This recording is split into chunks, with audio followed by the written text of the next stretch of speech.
बिस्मिल्लाहिर्रहमानिर्रहीम। अस्सलाम वालेकुम नाज़रीन, हाज़िर खिदमत है आपका मेज़बान अब्दुल कुद्दूस, साथी मेज़बान शाहिद जावेद चौधरी के साथ। नाज़रीन, आज खैबर पख्तूनख्वा में पीटीआई का जो वर्कर्स कन्वेंशन था करक में हुआ, जलसा आम की सूरत इख्तियार कर गया। गुज़श्ता रोज़ मर्दान और दीरबाला में जो कन्वेंशन हुए हैं और अब सवात में जो कुछ होने जा रहा है, इसने जो मुखालिफ सियासी जमातें हैं उनकी न सिर्फ बैटरी डाउन कर दी है बल्कि लर्जा तारी है। बैटरी डाउन होने से याद आया शाहिद साहब कि जो मीनारे पाकिस्तान पर जलसा हुआ था पाकिस्तान मुस्लिम लीग नून का, उसमें मोहतरमा मरियम नवाज शरीफ ने इमरान खान की नकल मारते हुए कहा कि आप अपनी मोबाइल फोन की बैटरियां जलाएं, लेकिन वहां अंधेरे का अंधेरा रहा और कोई बैटरियां ना जली।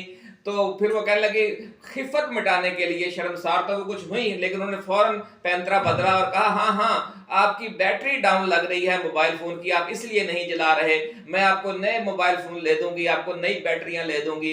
इस तरीके से आपने देखा कि वहां पे बैटरियां क्यों नहीं जली, मोबाइल फोन क्यों नहीं जले। उसकी वजह यह थी कि वहां पर कुर्सियां और झंडे और डंडे ज्यादा थे और आवाम की तादाद कम थी।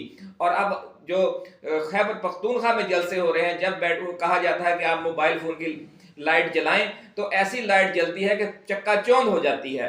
तो ये आज बड़ा अहम हमारा मौजू है मुल्क की सियासत के हवाले से, और क्या होने जा रहा है आम इंतखाबात के इल्तवा के हवाले से भी शाहिद जावेद साहब के पास एक बड़ी खबर है, वो भी हम आपके साथ डिस्कस करेंगे। और बाबा जी दाता दरबार वालों की कुछ पेशगोइयां हैं, बड़ी खौफनाक सूरत हाल दिसंबर के वस्त में वो बता रहे हैं, वो क्या है वो भी आपके साथ शेयर करेंगे। और इसके साथ साथ जो अफगानिस्तान में कुछ तो खून का और दोबारा एक नई जंग शुरू होने का खतरा पैदा हो गया है, वो भी हम आपके गोशगुजार करेंगे, साथ शेयर करेंगे। और कहां कहां पीटीआई पंजाब में भी और खैबर पख्तूनख्वा में अब ताकत का मुजाहरा करने जा रही है, ये तफसील भी आज के इसी वीलॉग में आपके लिए हाजिर खिदमत की जाएगी। लेकिन सबसे पहले शाहिद जावेद चौधरी साहब से पूछते हैं कि जनाब कैसी सूरत हाल है, क्या खबरें हैं आज आपके पास? बड़ी खूबसूरत बात है अब्दुल कद्दूस साहब।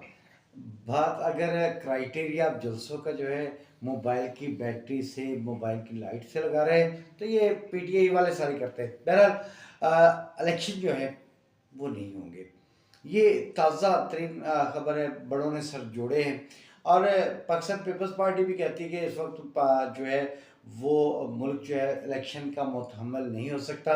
और बाकी जो सेटअप है, मतलब मुल्क की मैशियत है, उस हवाले से भी मुल्क सहारा देने के लिए इलेक्शन को मुलतवी करना नागुज़ीर है। नाज़रीन, इलेक्शन मुलतवी क्यों हो रहे हैं, इससे आप अंदाज़ा लगा लें कि जरदारी साहब की और उनके बरखुरदार जनाब बिलावल भुट्टो साहब की आपस में नाराज़गी हो गई है। लड़ाई तो इसे नहीं कहना चाहिए, लेकिन कुछ नोक झोंक हुई है। वो नाराज़ होकर दुबई चले गए और फिर बेटे को मनाने के लिए जनाब आसिफ अली जरदारी साहब को भी जाना पड़ा हंगामी तौर पर दुबई में। और जराए का ये कहना है शाहिद साहब कि जो बड़ी बहन है बख्तावर, मोहतरमा बख्तावर बीबी, उनकी अब खिदमत हासिल की गई हैं बिलावल को राम करने के लिए, मनाने के लिए। ये पीपल्स पार्टी में क्या खलफशार शुरू हो गया है और ये कहा जा रहा है कि 3 सूबों के संगम पर कुछ नशिस्तें ऐसी हैं, जैसे सरदार मुमताज अली चांग का इशू है, उनका मखदूम सैयद अहमद महमूद के साथ तनाज़ा चल रहा है और मखदूम साहब कह रहे हैं कि मैंने इसको टिकट नहीं लेने देना, लेकिन फरियाद तालपुर के साथ उनके करीबी मरासम हैं। लेकिन दूसरी तरफ बिलावल भुट्टो के जो मखदूम साहब के बेटे हैं, मखदूम मुर्तज़ा महमूद और मखदूम मुस्तफ़ा महमूद, उनके साथ बहुत ताल्लुक है। तो इस तरह मुख्तलिफ जो इलेक्टेबल्स हैं, उनको टिकटों के इशू पर भी बाप बेटे में, जरदारी में और बिलावल में कुछ तनाज़ा है। देखिए, ये तो हर जमात में होता है। क्या पीटीआई ने जब टिकटें तकसीम की थी तो उस वक्त भी तनाज़ात तो बड़े थे। बाकी बिलावल और आसिफ अली जरदारी बाप बेटे की नाराज़गी की बात करते हैं, तो जब मोहतरमा जिंदा थी, हयात थी, तो उस वक्त आप लोग कहते थे कि मोहतरमा बेनज़ीर और आसिफ अली जरदारी की आपस में बहुत लड़ाई होगी।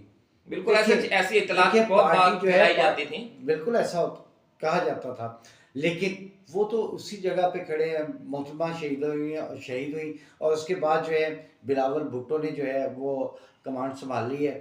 और आसिफ अली जरदारी जो है वो फ्रंट मैन है, उनका मतलब साथ दे रहे हैं।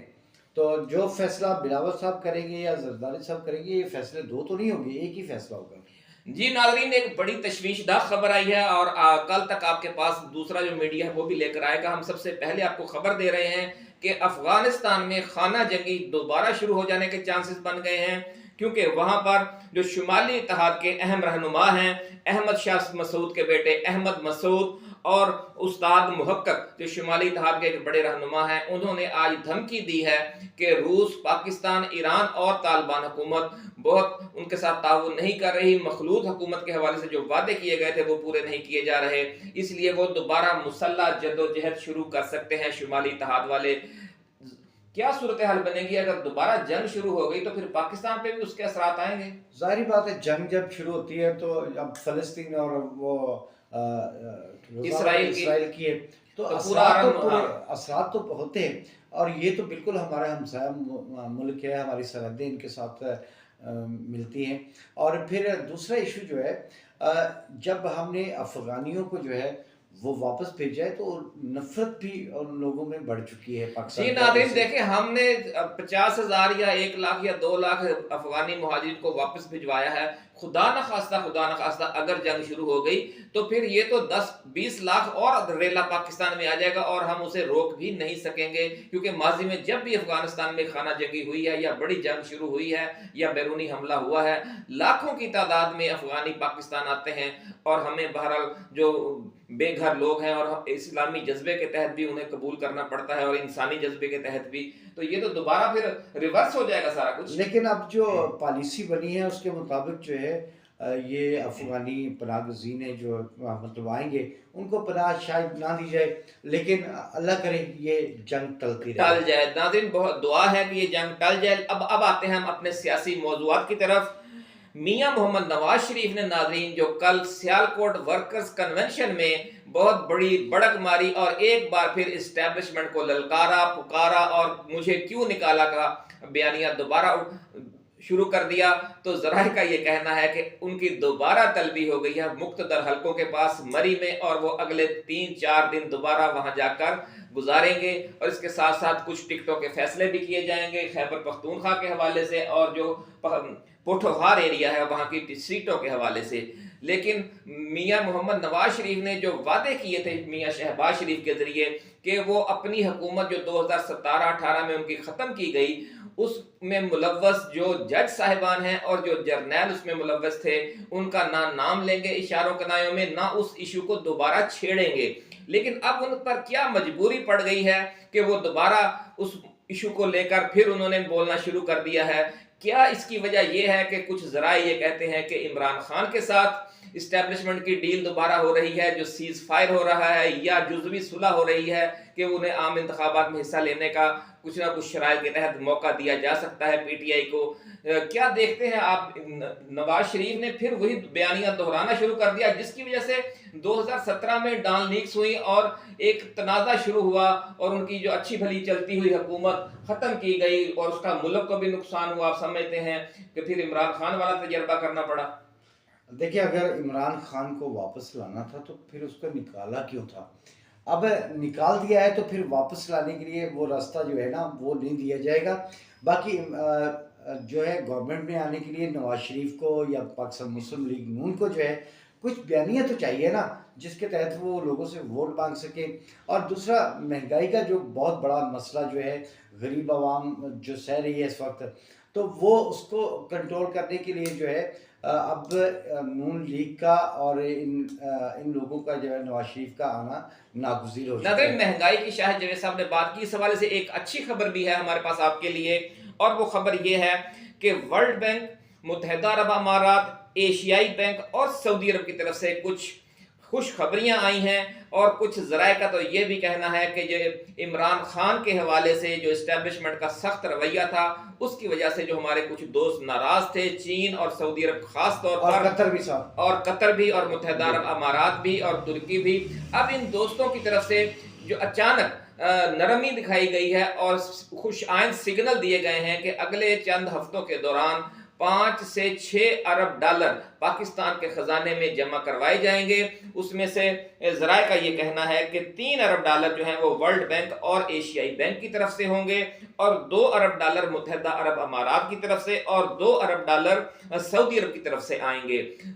इमरान खान को बड़ा भाई कहा था शहजादा मोहम्मद बिन सलमान ने और वो अपनी बात पर पक्के रहे। तकरीबन 1.5-2 बरस उन्होंने इमरान खान की हुकूमत खत्म होने के बाद पाकिस्तान के साथ वैसा ताउन नहीं किया जिस तरह वो पहले नवाज शरीफ की और पिछली इमरान खान की हुकूमत के जमाने में करते रहे थे। अब अगर ये ताउन शुरू हुआ है तो इससे इन इतलात को तकवीयत मिल रही है कि इमरान खान के बारे में इस्टेब्लिशमेंट का जो रवैया है वो भी तब्दील हुआ है और जो सुप्रीम कोर्ट से 3-4-5 फैसले आए हैं और हाई कोर्ट से, इस्लामाबाद हाई कोर्ट से इमरान खान के हक में, ये सारे एक दूसरे से मिली हुई हैं। ये सारे हर तरह के ये जो पेशरफ्त मुख्तलिफ हवाले से हुई है। कैसे क्या कहेंगे आप शाह जवेद साहब? देखिए, नवाज शरीफ के बारे में ये कहा गया था कि वो आ रहे हैं तो 2017 की पोजीशन पे पाकिस्तान को लाया जाए। अब आप ये देखना ये है कि आप टेबल के उस साइड पे बैठे हैं, इस साइड पे बैठे हैं, तो मैं तो यही समझता हूँ कि अब जो है जो ग्रांट आ रही, जो इमदाद आ रही है, तो उससे पाकिस्तान की मैशियत बेहतर होगी, डॉलर का रेट कम होगा, महंगाई में कमी आएगी, पेट्रोल सस्ता होगा। ये इक़दाम किए जा रहे हैं, उनको बेशक बहुत अच्छी बात है। नाज़रीन, अब वज़ीर आज़म निगरान वज़ीर आज़म अनवारुल हक काकड़ आज मुत्तहिदा अरब अमारात जा रहे हैं 2-3 रोज के दौरे पर और वापसी पर इंशाअल्लाह अज़ीज़ वो खुशखबरियां लेकर आएंगे। इस तरह शाह जवेद साहब ने कहा कि डॉलर की कीमत मुस्तहकम होगी और डॉलर अगर मुस्तहकम होगा तो महंगाई में भी कमी होगी।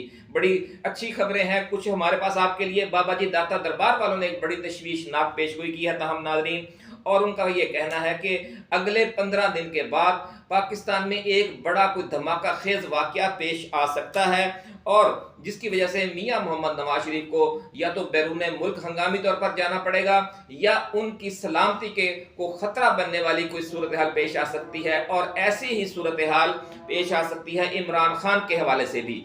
हम बात कर रहे थे बाबा जी दाता दरबार वालों की ताज़ा तरीन पेशगोइयों की। उन्होंने फरमाया है कि जो दिसंबर का तीसरा हफ्ता है वो मुल्की सियासत में बड़ी इनकलाबी तब्दीलियों का बायस बन सकता है और उस दौरान कोई अफसोसनाक वाकया भी पेश आ सकता है।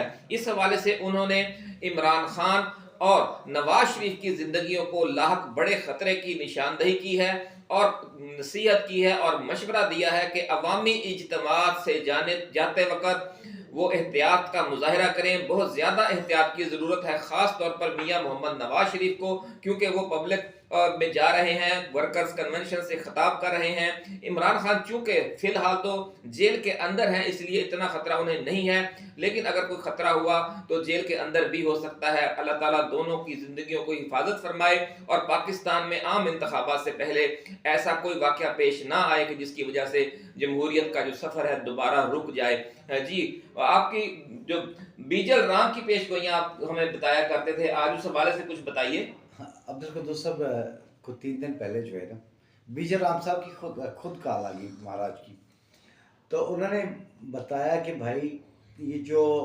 इमरान खान है, ये जो पीटीआई है, इसको 5 साल के लिए 10 साल के लिए अब ख़त्म समझे, बैन कर दिया जाएगा, बाकायदा बैन कालादम कर देंगे, कालादम कर देंगे। और फिर उसके बाद मैंने उनसे पूछा कि क्या बल्ले का निशान रहेगा? उन्होंने कहा हाँ, बल्ले का निशान भी रहेगा। और फिर मैंने उससे अगला सवाल किया उनसे कि भाई अगर बल्ले का निशान रहेगा तो लड़ेगा कौन, टिकट कौन लेगा? उसने कहा जिसको इजाज़त मिलेगी, जिसको इजाज़त मिलेगी टिकट वही लेगा और वो पीटीआई के मतलब बल्ले के निशान पर इलेक्शन लड़ेगा। और जहाँ तक नवाज शरीफ के हवाले से बात है तो भाई इन धमकियों से डरने वाले तो नवाज शरीफ नहीं हैं और जो है डरना भी नहीं चाहिए। आवाम के लिए अगर आए हैं तो कहते हैं हम जान देने वाले लोग हैं, तो फिर जान दें। अगर ऐसी धमकियों से डर के घर में बैठ जाएंगे तो फिर इनको वोट कौन देगा? नाज़रीन, अल्लाह ताला ज़िंदगी की हिफाजत करे। लेकिन मोहतरमा बेनज़ीर भुट्टो का वाक़या हमें याद है, उन दिनों हम भी इसी तरह कवरेज किया करते थे और एक अल्लाह वाले की पेशगोई मैंने छापी तकरीबन 1 हफ्ता 10 दिन पहले और उसके बाद यही वाक़या पेश आ गया जो आपको याद है। तो बहुत से लोगों ने हमसे दोबारा रब्ता किया और कहा कि हम उन अल्लाह के बंदे से दोबारा मिलना चाहते हैं। फिर रहीम यार खान की और हमारे जो जनूबी पंजाब के मुख्तलिफ अजला हैं वहाँ के कुछ इलेक्टेबल्स के हमें कॉल आई, उन्होंने कहा कि हमें वो बुजुर्ग अल्लाह वाले मिलाएं। तो इस तरह के वाकयात होते रहते हैं, बाज़ औक़ात पेश गोइयाँ दुरुस्त साबित हो जाती हैं और बाज़ औक़ात पेश गोइयाँ दुरुस्त साबित नहीं होती।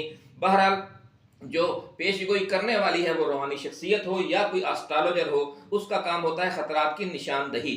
इनको इसी हद तक लेना चाहिए। अच्छा, मैं ना पेशन गोइयाँ यूट्यूब पे जो आ रही होती हैं, तो वो थंबनेल जो है बड़ा खतरनाक किस्म का लगाया होता है, जी, जी। बड़ा सस्पेंस होता है उसमें।